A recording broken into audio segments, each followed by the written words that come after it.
హల్లెలూయా. యేసు ప్రభువారు పడవలో ఉన్నారు. ఎంతమందికి తెలుసు? పడవలతో పాటు శిష్యులు ఉన్నారు. యేసు ప్రభుతో పాటు శిష్యులు ఉన్నారు. ప్రయాణిస్తున్నారు. రుద్రమా వినో, ప్రయాణిస్తున్నారు పడవలో. యేసు ప్రభు అడిగినల్లే ఇద్దాని. ఏమొచ్చింది? అలలు వచ్చినాయి, తుఫాను వచ్చినాయి. అవునా? బిరుగాళి కొట్టమిట్టిలాడుతూ ఉంది.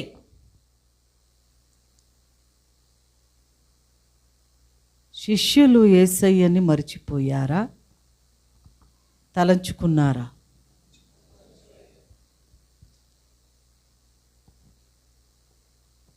మన జీవితంలో మేము ఏం చేస్తామంటే, అరే ఆయన ఇక్కడున్నాడు,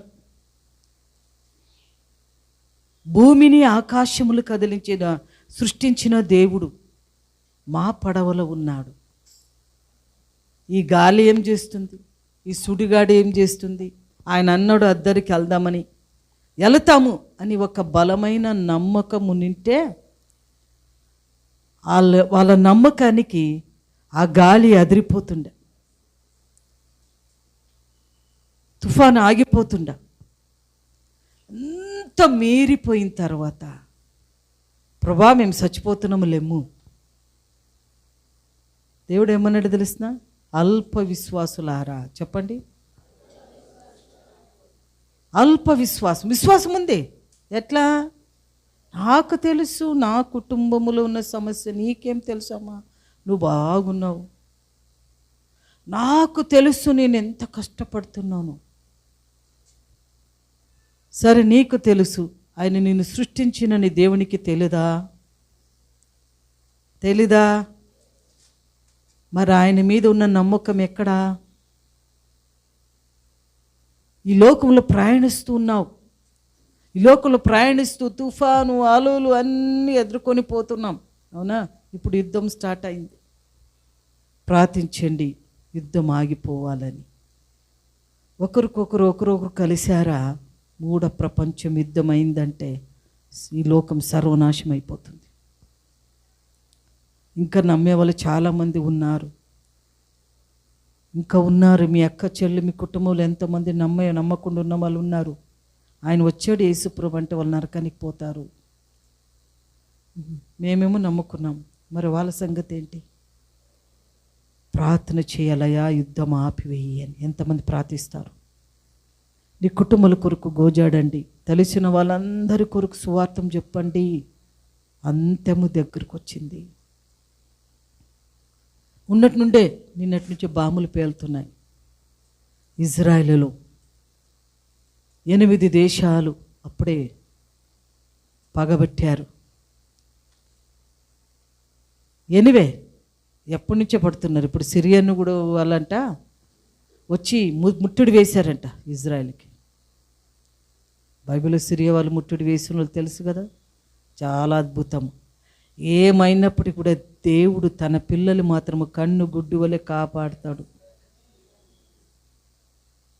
ఎవ్వరికి ఏ హాని కాకుండా దేవుడు తప్పిస్తాడు.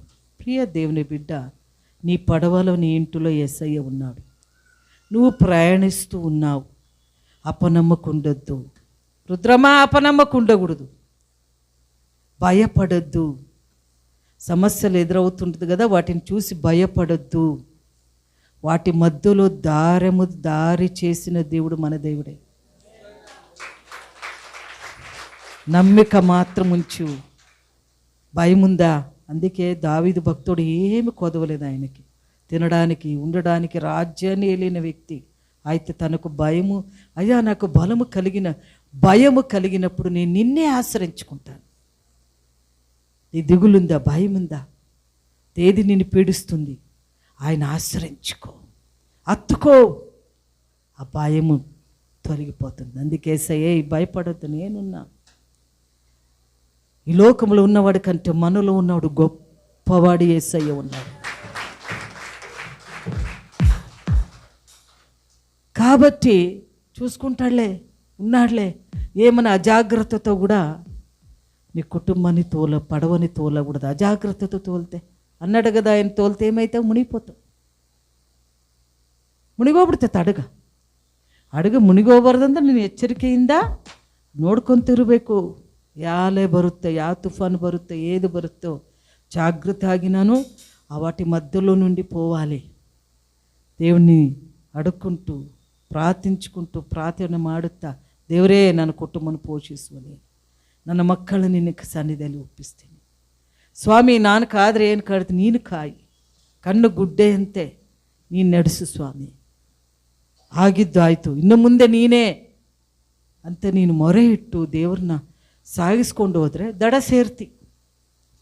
ಇಲ್ಲ ಏನಾಗುತ್ತೆ ಬಿಡು ನೋಡ್ಕೊಂತ ದೇವ್ರು ಅಂದನಲ್ಲ ಅಂತ ನೀನು ಇಷ್ಟಾನುಸಾರವಾಗಿ ನೀನು ಜೀವಿತ ಮಾಡಿದ್ರೆ ಬಿದ್ದು ಹೋಗ್ತೀಯಾ, ಪಡವದಿಂದ ಬಿದ್ದು ಹೋಗ್ತೀಯ, ಹಡಗಿನಿಂದ ಬಿದ್ದು ಹೋಗ್ತೀಯ. ಎಚ್ಚರಿಕೆ. ಹಲ್ಲೆಲೂಯಾ.